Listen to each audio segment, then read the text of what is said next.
Hello, can you answer me? Hello, hello, can you answer me? No, why? 我在忙吗？所以我一下子就火气蹭一下上来。我感觉非常惊讶啊！我就不可思议啊，他是不是在忙没有听到？呀，我想最近几周我们都出乎意料的经历了一些在马来西亚消费的不愉快的过程，对吗？我在一家超市啊买了一个这种拖把，我觉得还挺好用的，但是用了几次以后呢，它那个头部连接的位置就断裂了。我是在正常使用的情况下，所以我就拿着这个拖把回到购买的超市，我想去询问一下，碰到这个问题怎么办？这是我的原始的诉求。你是几天断裂的？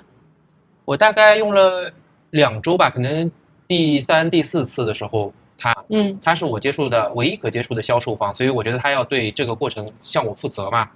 这是我的诉求，所以我就跑过去呢。那边有2个人，一个是华人，一个是马来人。他们的兼职在负责旁边一些自动售货的一些机器的处理，但是也在那个柜台这边帮忙处理一些客户的问题。然后我跟他讲了事情以后呢，那我确认确实就是他们负责的。所以我说我碰到这个问题，那他首先问我要小票有没有。我说没有。我肯定是丢了，我一般不留小票。好，那我说但是我有购买记录。这时候我感觉他已经有一些不耐烦了，就有点想在同时去处理其他事情。我就翻出了我的购买记录，3周不到的这样的一个时间。就我说哎有。他斜着那个华人的店员斜着看了一眼呢，就说你这时间太长了，就走开了。他就去做其他事情。这是我第一个觉得非常奇怪的地方。所以呢我就接着找这位马来同胞，我说你看我碰到这个问题该怎么办，你可不可以告诉我。更加出乎我意料，也是全程的一个这个剧情的高潮，就是他完全不看我，他不回。我就不可思议啊，他是不是在忙没有听到。我就说对不起啊，你是否在忙？我是用英语跟他讲，我说你是否可以回我？问了2遍以后，他还是不回我。而且整个过程他就是背对着我，他也没有在忙那些自动售货机的事情。他要么就不想，要么就不回。我说你能回我吗？终于他回了，那他回了一个字 no。我感觉非常惊讶啊。好，那我再回身再去找那位华人的女的店员，她开始处理其他人的一些退换货的事情。那我就在旁边，我说这个请问要怎么样去处理？他说你没看到我在忙吗？那我这个是忙的。那我就说请问多少时间算长？他说3天了，3天以内才可以退换。我说那我只是想要知道该怎么样处理。你能告诉我？他也不理我了。换是吗？只能3天半了。只能3天才可以换。那他这个是厂商的质量问题，应该找谁呢？我知道，如果是厂商的质量问题，应该找谁啊？他这个厂商如果有质量问题，应该找谁呢？所以这时候我整个就僵住了。我觉得，然后我的气氛也是到达一点。我其实我最大的气氛来自于我不敢相信这是在马来西亚发生。我想 OK， 你们如果不能帮我解决，这个超市一定有管理层吧。后来你怎么？我就进去找管理层。我先绕了一圈，我没有找到所谓的 management office。但是呢，说巧不巧，我看到一位女士，因为我是做 HR 的，我工作了将近20年，所以我这个经验，我看她，我觉得她是 manager。因为他在跟另外一个人说话，感觉是他们的供应商，然后他的腰间呢别着胸卡和几串钥匙。你看，在这样超市拥有钥匙的人就是拥有权利的。所以我判断，我在旁边等，他看到了我以后，他的眼睛示意我可以跟他说话了，我就把这个事情跟他讲了。他也看了我的购买记录以后，他说好，是不是这里买的？他说那你来拿一个换。他就想走，我说等一下，我说我还碰到这个事情啊，你们门口的专门处理的 customer service 他不回我，请问这是怎么回事？他们是被 training 成这样，还是说这就是你们正常的操作？因为我觉得其他顾客还是会来买，他们碰到一样的事情，对你们超市的品牌是一个很大的损伤。他呢也是用躲这一招，这很奇怪。虽然他解决了我的问题，但我不觉得他这个是个正确处理的方式。他就说 I'm sorry I'm sorry， 就边说边退，斜着身，再抬头，一转眼他就不见了。我找不到他了，我再出去看了一圈也找不到他。反正最后就是50块钱的拖把给你换了个新的。是的，然后我回来，我还去特地上他们公司的网站看了退换货的政策，确实是说你购物的7天内他会给你退换，免费退换。如果不是的话呢，他说他们有义务帮你找最近的一个维修点。你看，这正好回答了我想要知道的那个事情。而我开头的所有诉求就是想要了解这个信息，我要知道该怎么做嘛，我不能因为你向我售卖，然后我被置于一个真空的地带。所以我又给他们总部写了一个信，我说这是否我碰到这个事情非常失望，是否你们是这么处理事情，然后你们应该怎么处理？消费者未来是不是都应该被这样对待？我还没收到回信。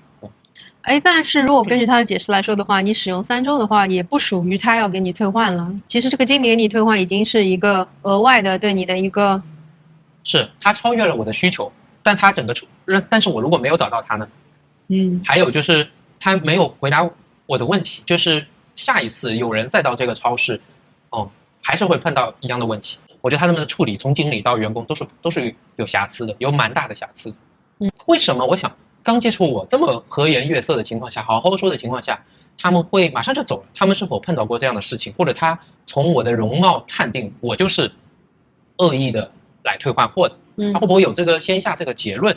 还是说他们的职责就是尽量的避免有人来退换货，所以他看到这事儿就先躲？我不是前2天也在这家超市碰到的问题吗？那同样的买了一包2块多钱的鱼饼，我打开鱼饼要操作的时候，就发现这个鱼饼黏糊糊的，鱼饼的这个感觉像有点烂了一样。再打开包装，仔细看它的这个过期日期，已经是过期了快1周了，所以我一下子就火气噌一下上来，我就跑到那个超市里边去了。我就把这个包拆开来的，我也是被接待的是一个马来的这个服务员。然后我就给他看了，我说你看，这个过了保质期了。他也是第一个反应问我说收银条在哪里？我说我收银条扔了。他说没有收银条我不能给你处理啊。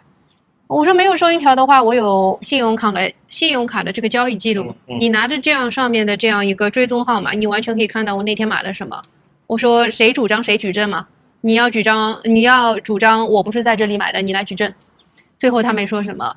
然后就拿了我这包坏了的鱼饼进去，就换了一包，然后也没有什么对不起，就这样解决了。这也不算显见吧？我们上周去市中心的一家比较豪华的超市，我们不是也看到了有一个食品放在最外口的，其实是已经过期了嘛？对。然后我们那个是5月的是吧？就过了好久了。对。然后我们还想要去提醒他们的店员，这个我也是觉得不太能想象的，因为在超市，照理说是有理货员，他每天要理进理出，因为东西每天都有人拿嘛。这为什么会允许一个过期的东西存在着？我觉得这种犯错的可能性应该要很低很低。在中国的话，它消费者权益保护法里面，它对有销售过期产品还有虚假宣传，它是有明确的罚则的。它罚的因为太厉害了，而且有职业的打假的这种消费者，就导致了商家在这方面是特别注意。你在某些国家，这个叫黑，这个叫白，中间叫做灰色地带。然后有些国家是这样的，完全拼接在一起，非常严格；还有些国家是这样的，也是分不清黑白的。但我觉得马来西亚可能是这样的，这个叫黑，这个叫白，中间一大块都叫灰色地带。这有可能导致说这些规范规定有可能，但我们没有查嘛，没有说确定是什么样子。有一点我觉得是肯定，就像我们有个观众留言说，这里有很多中层的经理人没有被很好的培训，我觉得是的。但我看到是这样的情况，但我就在深究这些没有被培训的背后又是什么原因。我觉得竞争可能不是很激烈。对，我觉得是这样的。我举个例子，我前一阵子也有一个非常不好的在 Grab 上面生鲜的一个消费体验。我在上面订了这个是牛尾，大家都知道嘛，牛尾就是牛的尾巴带着肉，然后有胶质的成分，它的价格是30几块马币1磅，我买了2磅，结果送来的是什么？牛骨。牛骨跟牛尾是2个物种。牛骨上面是没有一点肉的，对吗？是牛尾的牛骨。我非常的生气，不是，它那个牛骨是脊椎骨，剔干净肉的脊椎骨，我非常的生气。但是我觉得 Grab 这是一个很大的企业，对吧？所以我根本没有担心我这个维权，我相信一定能够成功。所以我就把照片拍给了他，然后我还拍了一下这个店铺里面显示的牛骨的照片是什么。我告诉他，我花了牛尾的钱，他送了牛骨。好，第一个 Grab 的他的这个回复来了，说我要花时间去我要花时间去调查之后给你一个结论。我想这玩意儿调查不会很难吧？过了1天之后，他告诉我，这个调查非常难，请你重新再拍一下你买的这个产品，我们才能够去分辨出这是什么。好，我又重新拍了，又过了1天，他说他们分辨出来，说你买的和他送到的就是牛骨，就是牛尾。人家没有送错。我心想这是怎么一回事啊？我非常不服气。然后我就在上面讲了，我说肉眼都可以看到这是2个不同的物种，带肉的和不带肉的，你们是怎么做这个调查的？然后就没有下文了。那我我感觉到非常生气，我就第2次又发起了这个诉讼。效果是一样的，最后就是我吃惊。他们最后唯一只说了一句话，或说加强要对这个商家的这个教育。我心想，这个太不可思议了。这个事情如果发生在我们上海的话，不管是饿了么，不管是盒马，不管是麦德龙还是山姆，他们是一定会先行赔付，甚至先给你一笔赔偿，然后再去追究他们的这个第三方的这个责任。